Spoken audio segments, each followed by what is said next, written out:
नमस्कार। आज तारीख है 10 नवंबर दिन सोमवार। मैं हूं अरुण पांडे। आप देख रहे हैं द लेंस का न्यूज पॉडकास्ट राउंड अप, जहां होंगी खबरें देश दुनिया की और आखिर में होगी खबर खास। बिहार विधानसभा चुनाव के दूसरे चरण के साथ ही कल यानी 11 नवंबर को 7 राज्यों और केंद्र शासित प्रदेशों की कुल 8 विधानसभा सीटों पर उपचुनाव कराए जाएंगे। उपचुनाव जम्मू कश्मीर, झारखंड, पंजाब, राजस्थान, तेलंगाना, मिजोरम और उड़ीसा में हो रहे हैं।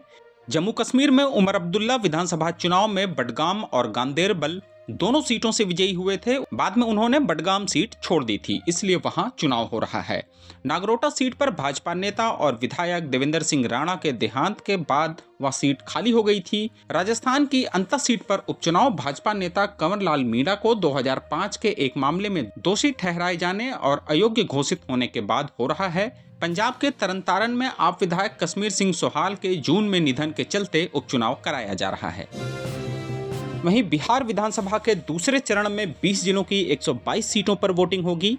इस चरण में एनडीए से 122 और महागठबंधन से 126 उम्मीदवार चुनाव लड़ रहे हैं। एनडीए में भाजपा के 53, जदयू के 44, लोजपा रामविलास के 15, राष्ट्रीय लोक मोर्चा के 4 और हम के 6 प्रत्याशी हैं। महागठबंधन में राजद के 70, कांग्रेस के 37, वीआईपी के 8, सीपीआई के 4, सीपीआई एमएल के 6 और सीपीआई के 1 उम्मीदवार मैदान में उतरे हैं। जनसुराज पार्टी के 120 प्रत्याशी भी भाग्य आजमा रहे हैं। इन सभी चुनाव के नतीजे 14 नवंबर को आएंगे। उधर दूसरे चरण की वोटिंग के ठीक पहले आज महागठबंधन के सीएम उम्मीदवार तेजस्वी यादव ने बीजेपी और चुनाव आयोग पर जोरदार हमला बोला। एक प्रेस कॉन्फ्रेंस कर उन्होंने पूछा कि पहले चरण का मतदान 6 नवंबर को हो चुका है, मगर 10 नवंबर तक भी आयोग ने नहीं बताया कि कितनी महिलाएं और कितने पुरुषों ने वोट डाला है। तेजस्वी ने कहा कि डिजिटल युग में डेटा को दबाया जा रहा है। 11 को दूसरे चरण की वोटिंग होनी है और 14 को नतीजे आ जाएंगे, इसलिए शक पैदा होना स्वाभाविक है। साथ ही उन्होंने आरोप लगाया कि बीजेपी जितने पाप करेगी, चुनाव आयोग उतना ढकने में जुटा है। चुनाव में सुरक्षा बलों की तैनाती पर भी सवाल उठाते हुए उन्होंने कहा कि मेघालय तक से फोर्स बुलाई गई, मगर झारखंड और बंगाल से नहीं। उन्होंने पूछा कि चुनाव आयोग क्या संदेश देना चाह रहा है। उधर दिल्ली के ऐतिहासिक जवाहरलाल नेहरू स्टेडियम को तोड़कर उसकी जगह 102 एकड़ में आधुनिक स्पोर्ट्स सिटी बनाने की योजना है। मोदी सरकार का ये कदम 2036 के ओलंपिक की मेजबानी के दावे को मजबूत करने के लिए है। खेल मंत्रालय के सूत्रों के मुताबिक कतर और ऑस्ट्रेलिया के एडवांस स्पोर्टिंग मॉडल का अध्ययन चल रहा है। फिलहाल यह योजना कागजों पर है, कोई अंतिम तारीख अभी तय नहीं की गई है। 1982 एशियन गेम्स के लिए बने इस स्टेडियम में 60,000 दर्शक बैठ सकते हैं और 2010 कॉमनवेल्थ गेम के लिए इसे अपग्रेड किया गया था। रिपोर्ट जमा होने के बाद और मंजूरी मिलने के बाद नया रूप देने का काम शुरू किया जाएगा। हरियाणा के फरीदाबाद में एक किराए के कमरे में भारी मात्रा में विस्फोटक और आधुनिक हथियार बरामद हुए हैं। बताया जा रहा है यह कमरा जम्मू कश्मीर के एक डॉक्टर का है, जो आतंकी संगठन जैश-ए-मोहम्मद से जुड़ा निकला।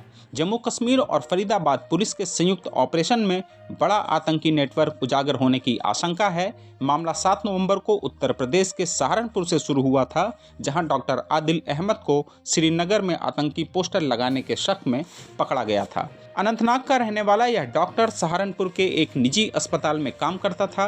पूछताछ में उसने कबूला कि छुट्टी पर अनंतनाग जाकर जैश के पोस्टर लगाए थे, वापस आकर शादी की और हनीमून की तैयारी कर रहा था। तभी उसे पुलिस ने गिरफ्तार कर लिया। उधर बीबीसी के प्रमुख टिम डेवी और समाचार विभाग की प्रमुख डेबोरा टार्नेस ने इस्तीफा दे दिया है। यह इस्तीफा तब हुआ जब बीबीसी के पैनोरमा कार्यक्रम पर आरोप लगा कि उसने अमेरिकी राष्ट्रपति डोनाल्ड ट्रंप के भाषण को एडिट कर भ्रम पैदा किया। टेलीग्राफ के मुताबिक लीक दस्तावेज से पता चला कि पैनोरमा ने ट्रंप की स्पीच के 2 हिस्सों को जोड़कर संपादित किया, जिससे लगा कि उन्होंने 2021 के कैपिटल हिल्स दंगे को उकसाया था। 5 साल से पद पर रहे टिम डेवी इससे पहले भी कई विवादों में घिर चुके हैं। राष्ट्रपति ट्रंप ने इन इस्तीफों पर तीखी प्रतिक्रिया दी है और अपने 6 जनवरी के भाषण को शानदार बताया। वहीं इस घटना को लोकतंत्र के लिए खतरनाक कदम भी बताया। और आखिर में जरा हटके में ऐसी खबर जो आपको चौंका देगी। गुजरात के अमरेली के सावरकुंडला के अस्पताल में सामने आया है अनोखा मामला। सूरत की 66 साल की गीताबेन को 2.5 महीने से पलकों में भयंकर खुजली, लाल आंखें और रातों की नींद उड़ी हुई थी। डॉक्टर ने देखा तो वह भी हक्के बक्के रह गए। एक नहीं, दो नहीं, पूरे 250 जिंदा जूं और 85 अंडे पलक पर घूम रहे थे। बीबीसी की रिपोर्ट के मुताबिक डॉक्टर मृगांक पटेल ने बिना इंजेक्शन के 2 घंटे तक चले ऑपरेशन में हर जूं को खास उपकरण से निकाला। ये दुर्लभ बीमारी है। जून खून पीती है, पलकों पर चिपकती है और खुजली से मरीज परेशान रहता है। डॉक्टर कहते हैं आँख की साफ सफाई रखें, आँखों को ना रगड़ें और ऐसी खुजली हो तो तुरंत डॉक्टर से मिलें।